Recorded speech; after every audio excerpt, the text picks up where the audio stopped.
हाँ, प्रभु की इच्छा थी ये बताते, अर्थात भारत आने की मन में इच्छा क्यों जगी, इसका जवाब वो बड़ी सरलता के साथ देते, सादगी के साथ देते कि प्रभु की इच्छा थी। अब लेखक आगे क्या कहता है कि जब वे इंजीनियरिंग के अंतिम वर्ष के विद्यार्थी थे तो एक बार वे धर्मगुरु के पास जाते हैं बेल्जियम के रेमचेपल शहर में, और वहाँ संन्यास लेने की इच्छा को वो जाहिर करते हैं धर्मगुरु के सामने।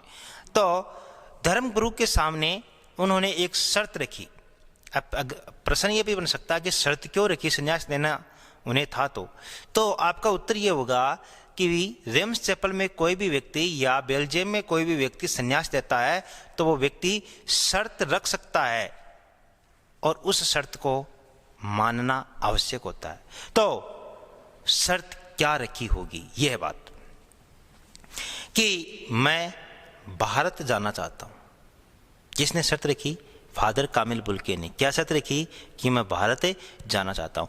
यहां से एग्जाम में प्रश्न बन भी सकता है और एक बार पूछा भी गया था कि फादर कामिल बुल्के जो बेल्जियम के थे, जो धर्म गुरु राष्ट्र के नाम से जाना जाता है, चर्च और पादरियों का देश है बेल्जियम, बावजूद इसके फादर कामिल बुल्के के भारत आने की इच्छा हुई, इसका क्या अनुमानित कारण हो सकता है? तो आपका जो उत्तर होगा वो इस प्रकार से बनेगा कि फादर कामिल बुल्के को भारत की संस्कृति काफी आकर्षित करती थी कि विश्वगुरु राष्ट्र की संस्कृति जिसने विश्व को सबसे पहले तारों की गिनती सिखाई, सुनने का आविष्कार किया, संगीत का आविष्कार किया, गीत का आविष्कार किया, विश्व को भाषा दी, विश्व को लिपि दिया और विश्व को ज्ञान दिया, वसुदेव कुटुंबकम का आदर्श वाक्य दिया, ऐसे देश से उन्हें बेहद लगाव था। इस कारण उनके भारत आने की इच्छा प्रबल हुई होगी। समझ गए? आगे तो लेखक का प्रश्न है कि भारत आने की बात मन में क्यों जगी? तो फादर कामिल बुल्के का उत्तर नहीं जानता क्यों जगी, लेकिन मन में था कि मैं भारत जाऊं। और फादर कामिल बुल्के की शर्त मान ली गई, भारत आ गए और जेसुइट संघ में 2 साल पादरियों के बीच धर्माचार की पढ़ाई, फिर 9-10 वर्ष दार्जिलिंग में पढ़ते रहे। और उसके बाद देखिए प्रश्न तैयार है अगला कि भारत आने के बाद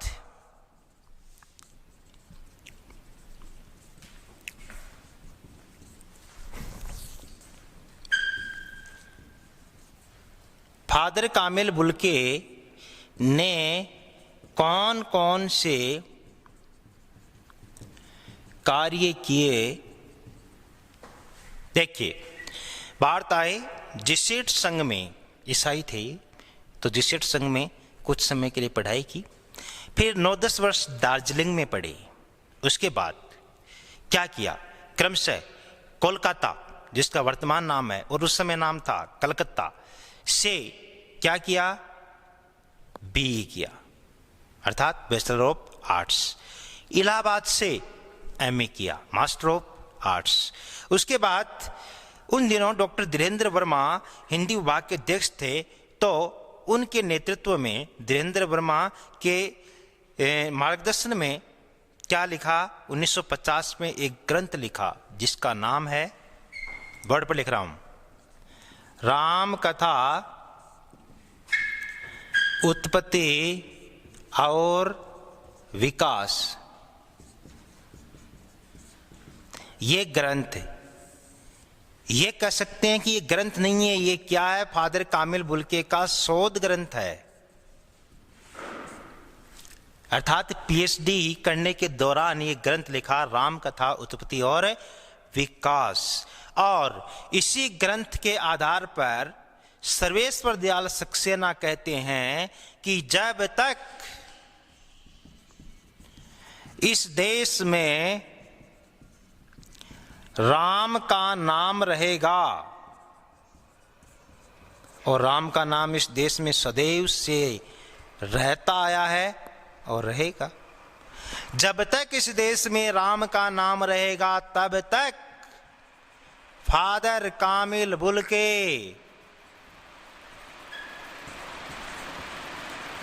का भी नाम रहेगा।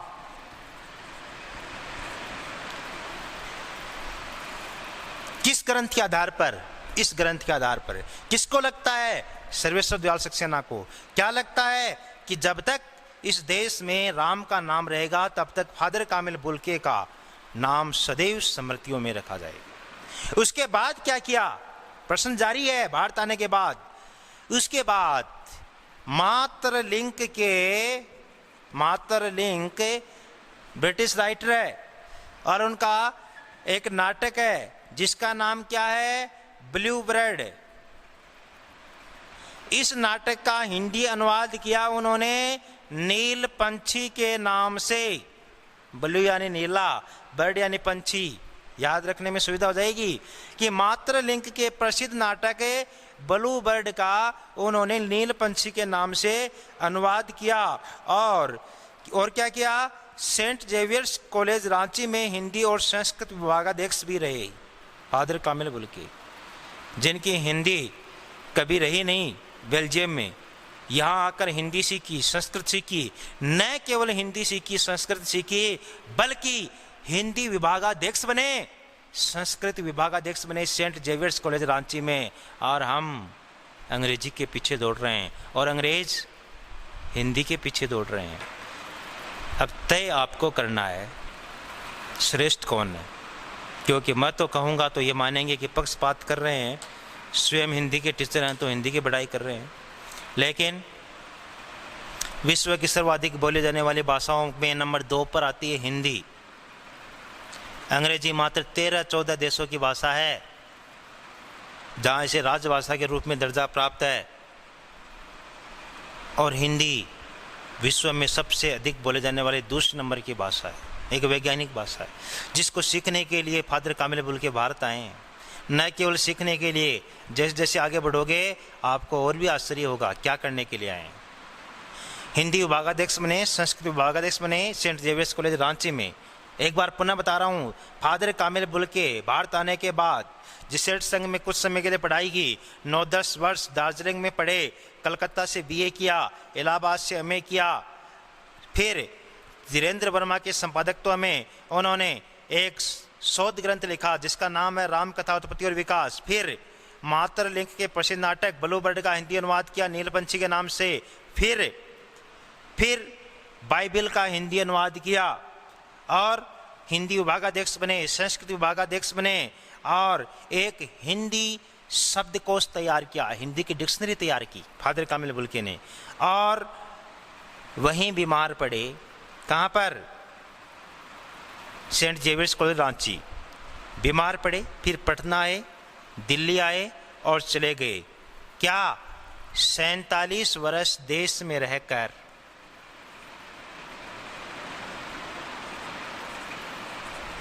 और 73 वर्ष की जिंदगी बिताकर फादर कामिल बुल्के ने भारत देश में 47 वर्ष बिताए। इसे ही अपना कर्म भूमि माना, इसे ही विश्व कल्याण की या स्वयं के मोक्ष की धरती माना, और 47 वर्ष देश में बिताकर यहीं उनका निधन हो गया। लेखक कहते हैं फादर कामिल बुल्के संकल्प से सन्यासी थे, संकल्प से सन्यासी थे। अर्थात कभी कभी लगता है कि वो मन से सन्यासी नहीं थे, रिश्ता बनाते थे तो तोड़ते नहीं थे। 10 साल बाद मिलने के बाद भी उसकी गंध महसूस होती थी। वह जब भी दिल्ली आते जरूर मिलते, खोजकर समय निकालकर, चाहे सर्दी हो, चाहे गर्मी हो, चाहे बरसात हो, मिलते जरूर। देखिए, फादर कामिल बुल्के मन से सन्यासी नहीं थे, मन से सन्यासी नहीं थे। किससे थे? कर्म से और संकल्प से सन्यासी।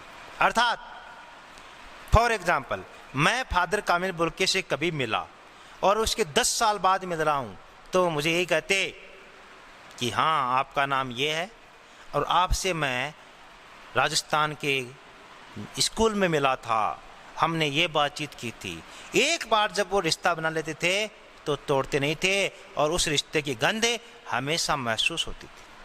ये लेखक ने बताया। उसके बाद लेखक कहता है कि ऐसा कौन सन्यासी करता है। देखिए, आपने बाल गोविंद भगत को भी पढ़ा है। बाल गोविंद भगत के बारे में क्या पढ़ा? वे पारंपरिक रूप में सन्यासी नहीं थे।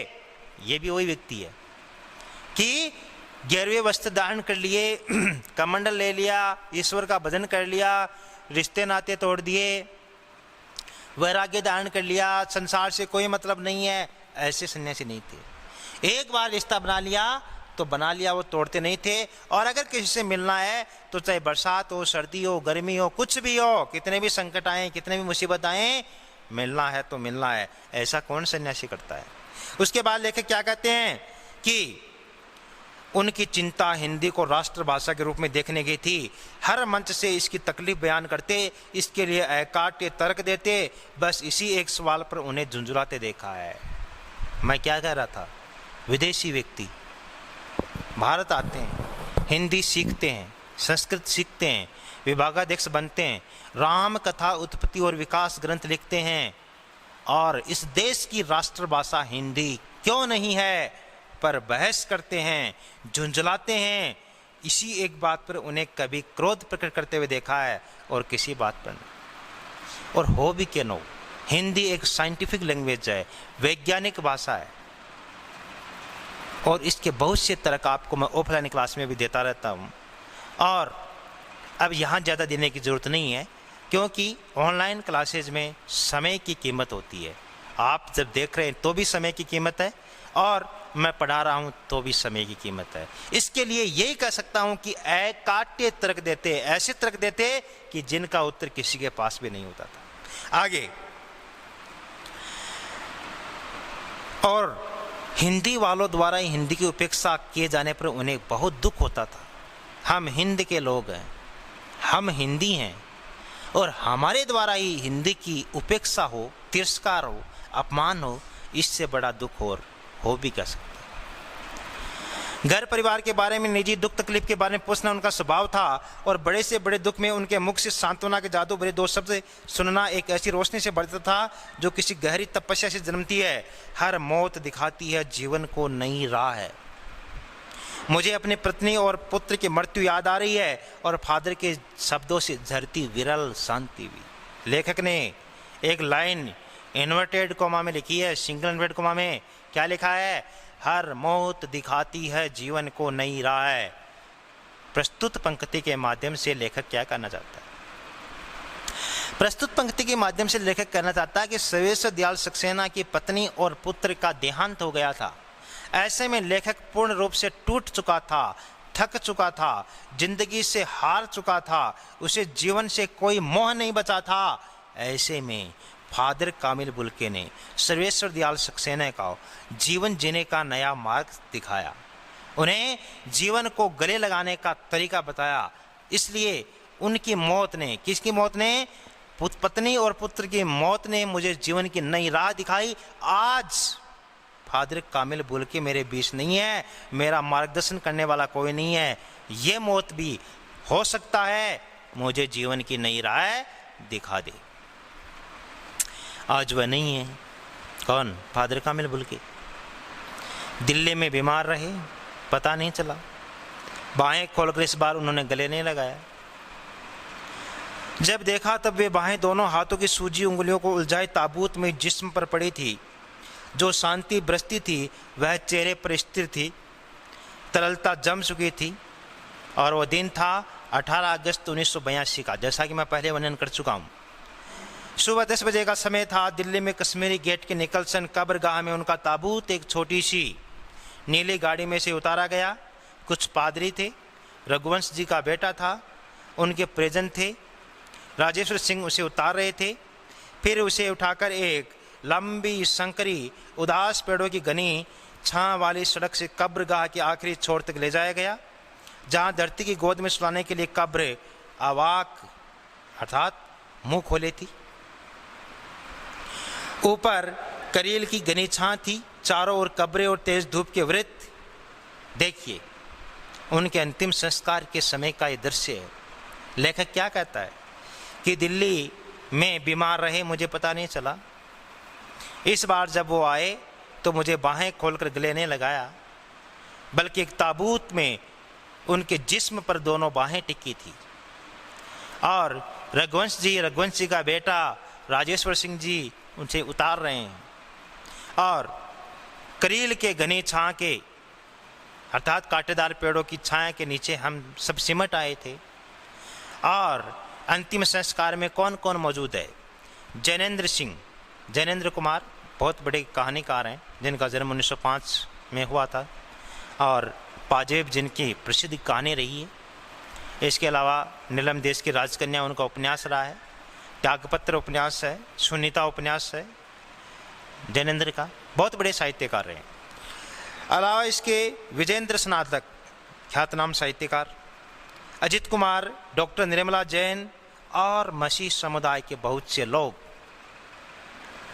उनके बीच में गरिक वसन पने इलाहाबाद के प्रसिद्ध विज्ञान शिक्षक डॉक्टर सत्यप्रकाश, डॉक्टर रघुवंश जी, और सब खामोश उदास, किसी के मुख से कुछ भी नहीं निकल रहा है, सब दबे थे, सिमटे हुए थे कब्र के चारों तरफ।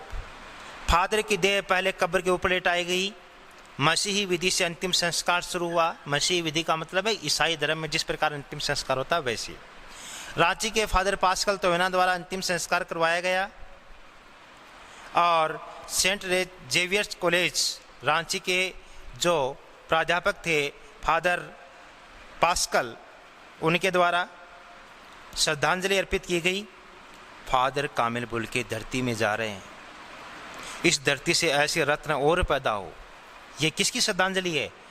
पास्कल तोयना की श्रद्धांजलि है फादर कामिल बुल्के की के प्रति कि फादर कामिल बुल्के धरती में समा रहे हैं। हे भारत माता, हे धरती माता, हम आपसे ये प्रार्थना करते हैं कि ऐसे और रत्न तू पैदा कर जिससे भारत का गौरव है, भारत का गर्व है, भारत का गौरव ऊंचा हो, भारत प्रगति पथ पर बढ़े, भारत की आध्यात्मिकता में चार चांद लगी।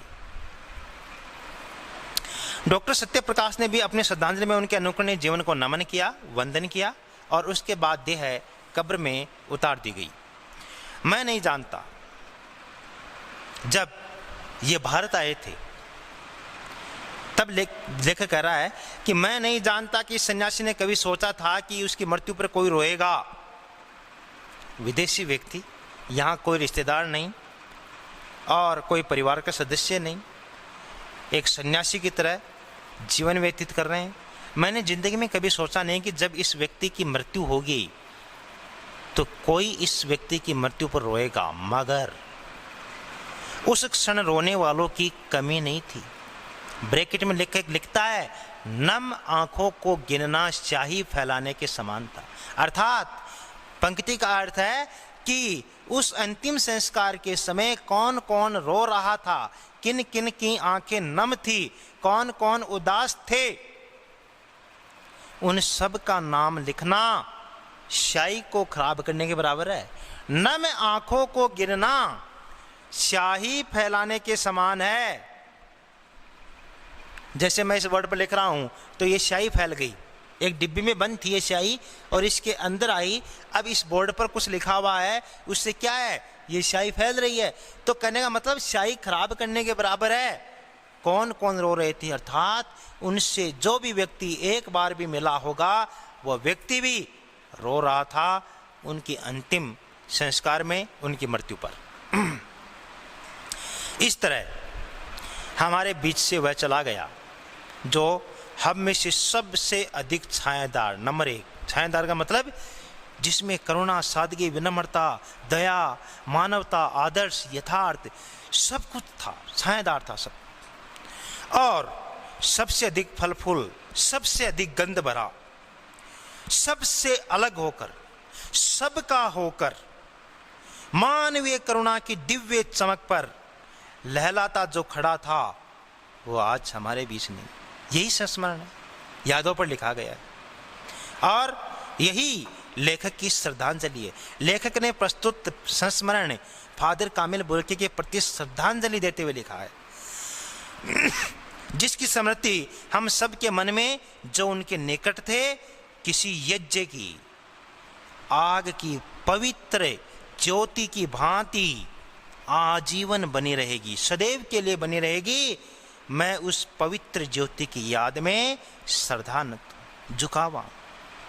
इसी कारण लेखक कहता है कि जब तक इस देश में राम का नाम रहेगा तब तक फादर कामिल बुल्के को याद किया जाता रहेगा। वह ज्योति कभी फीकी नहीं पड़ेगी। कौन सी? जो मानवीय करुणा की दिव्य चमक है, पवित्र चमक है। उस ज्योति की याद में मैं श्रद्धानत हूं, झुकावा हूं, मैं उन्हें सदैव स्मृतियों में रखूंगा। और देखिए, फादर कामिल बुल्के का निधन होता है 1982 में और सर्वेश्वर दयाल सक्सेना का निधन होता है 1983 में।